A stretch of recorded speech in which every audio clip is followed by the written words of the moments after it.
may I now request Registrar in Charge, Dr. Hiren Deka, to kindly deliver the welcome address.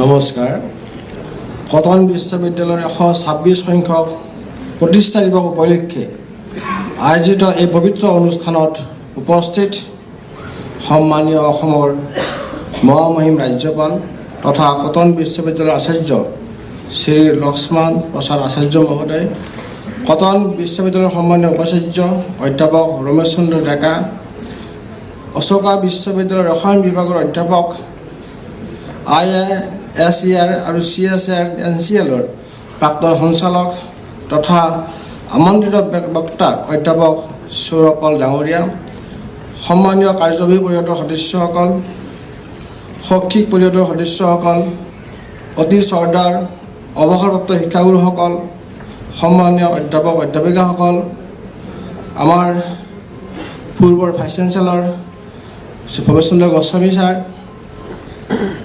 Cotton বিশ্ববিদ্যালয়ৰ কৰ্মচাৰীবৃন্দ, গৱেষক শিক্ষাৰ্থী তথা মৰমৰ জ্ঞান পিপাসু ছাত্ৰ ছাত্ৰী আৰু উপস্থিত সকলো শুভাকাংক্ষী তথা মৰমৰ বন্ধু বান্ধৱীসকল, কটন বিশ্ববিদ্যালয়ৰ 126 সংখ্যক প্ৰতিষ্ঠা দিৱসৰ এই পবিত্ৰ ক্ষণত তথা এই গৌৰৱময় মুহূৰ্তত সকলোকে পোনপ্ৰথমে কটন বিশ্ববিদ্যালয়ৰ হৈ মই আন্তৰিক স্বাগতম জনাইছোঁ।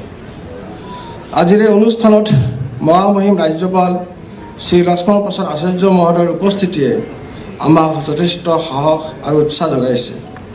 মাননীয় ৰাজ্যপাল মহোদয়ৰ নেতৃত্ব, জ্ঞান আৰু সুদূৰ প্ৰসাৰী চিন্তাধাৰাৰ ফলশ্ৰুতিত কটন বিশ্ববিদ্যালয়ে বিভিন্ন ক্ষেত্ৰত অধিক অভিভাৱকত্ব লাভ কৰিছে। তেখেতে সদায় যুৱ সমাজক উৎসাহিত কৰি আহিছে আৰু শিক্ষাক জাতি গঠনৰ মূল শক্তি হিচাপে প্ৰতিষ্ঠা কৰাৰ বাবে বিশেষ গুৰুত্ব আৰোপ কৰিছে। তেখেতৰ অনুপ্ৰেৰণাদায়ক উপস্থিতিয়ে আমাৰ কটন পৰিয়ালক আগুৱাই যোৱাত সাহস দিয়ে। মহামহিম ৰাজ্যপাল তথা কটন বিশ্ববিদ্যালয়ৰ আচাৰ্য মাননীয় শ্ৰী লক্ষ্মণ প্ৰসাদ আচাৰ্য মহোদয়ক এই গাম্ভীৰ্যপূৰ্ণ অনুষ্ঠানলৈ আগ্ৰহ আৰু আন্তৰিকতাৰে স্বাগতম জনাইছোঁ। আজি আমাৰ বাবে এক গৌৰৱৰ মুহূৰ্ত। The architecture of education, the future in the এৰা অফ আৰ্টিফিচিয়েল ইণ্টেলিজেঞ্চ শীৰ্ষক অতি গুৰুত্বপূৰ্ণ বিষয়ত বক্তৃতা প্ৰদান কৰিবলৈ আমাৰ মাজত উপস্থিত আছে বিশিষ্ট শিক্ষাবিদ অধ্যাপক সৌৰভ পল ডাঙৰীয়া। অধ্যাপক সৌৰভ পল ডাঙৰীয়াকো এই শুভক্ষণত আদৰণি জনাইছোঁ। আজিৰ গভৰ্ণৰ্ছ এক্সিলেঞ্চ এৱাৰ্ড চেৰিমনী শীৰ্ষক কাৰ্যসূচীয়ে দিনটোৰ সৌষ্ঠৱ অধিক বৃদ্ধি কৰিছে। এই কাৰ্যসূচীত সন্মান লাভ কৰিবলগীয়া সকলোকে শুভেচ্ছা আৰু অভিনন্দন জ্ঞাপন কৰিলোঁ।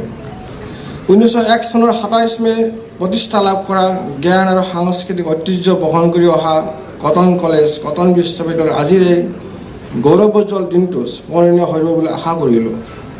পৃথিৱীৰ যদি ক'ৰবাত স্বৰ্গ আছে তেন্তে কটন কলেজে সেই স্বৰ্গ নহয়নে?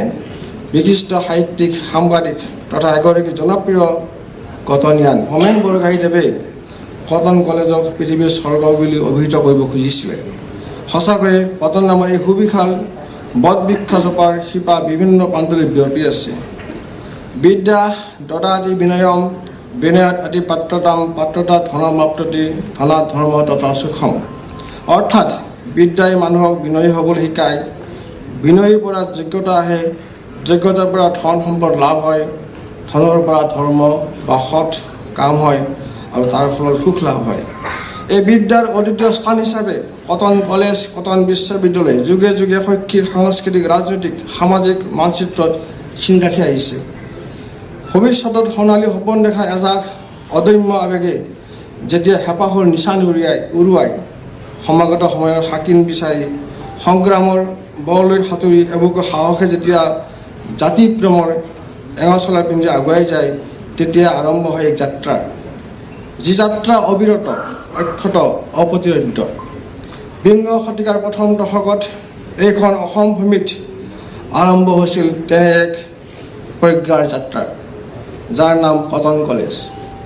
কটন এক আৱেগ, কটন এক পৰিচয়, কটন এক ইচ্ছাৰ অমিয়া অথবা পথৰ পাথেয়। কটন কলেজ, কটন বিশ্ববিদ্যালয়, যাৰ আছে এক স্বৰ্ণীল ইতিহাস, অসমাপ্ত ডায়েৰী আৰু 2 উৰণত বিদ্যালয়, যিসকল পাতস্মৰণীয় পৰম্পৰাৰ অক্লান্ত ত্যাগ আৰু অহোপুৰুষাৰ্থৰ বাবে আজি কটন বিশ্ববিদ্যালয় সৌগৌৰৱে বিলাই আছে প্ৰজ্বলিত হাঁহিৰ কিৰণ। তেখেতসকলক মই শ্ৰদ্ধাৰে সোঁৱৰিছোঁ। 17 চনত অসম চৰকাৰে কটন কলেজ আৰু কটন ৰাজ্যিক বিশ্ববিদ্যালয় একত্ৰিত কৰি কটন বিশ্ববিদ্যালয় ৰূপান্তৰিত কৰে। নেকৰ প্ৰথম মূল্যাংকনতে কটন বিশ্ববিদ্যালয় A গ্ৰেড পাবলৈ সক্ষম হয়।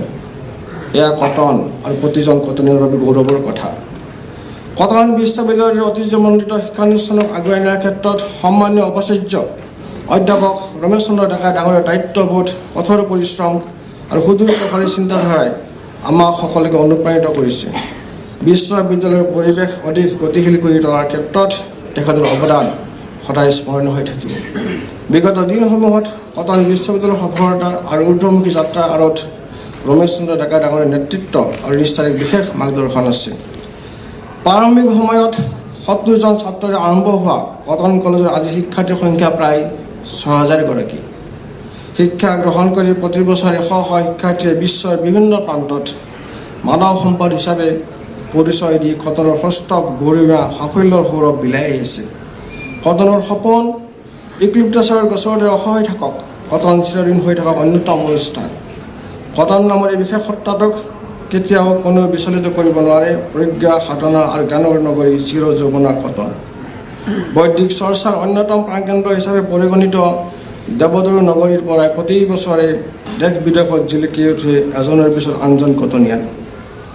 ভাৰত ৰত্নৰ তালিকাতো 2জনকৈ কটনীয়ানৰ নাম জিলিকি আছে। আজিৰ এই পবিত্ৰ মুহূৰ্তত ভাৰত ৰত্ন লোকপ্ৰিয় গোপীনাথ বৰদলৈ আৰু সুধাকান্ত ডক্টৰ ভূপেন হাজৰিকাদেৱকো শ্ৰদ্ধাৰে সোঁৱৰিছোঁ।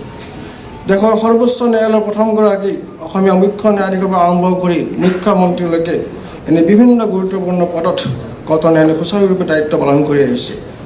27 মে'ৰ দিনটো অসম তথা উত্তৰ পূবৰ বাবে এক উল্লেখযোগ্য দিন। কটন কলেজৰ প্ৰতিষ্ঠাৰ দিন।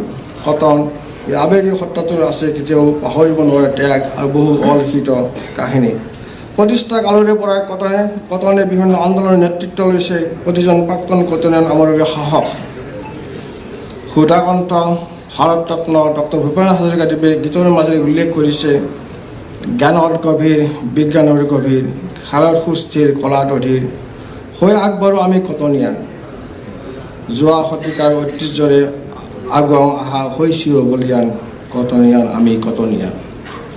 সৰু শেষত 126 সংখ্যক প্ৰতিষ্ঠা দিৱসলৈ কটন পৰিয়ালৰ তৰফৰ হৈ মই সকলোকে পুনৰবাৰ আদৰণি জনাইছোঁ। জিন্দাবাদ কটন, জয়টো কটন বিশ্ববিদ্যালয়। ধন্যবাদ।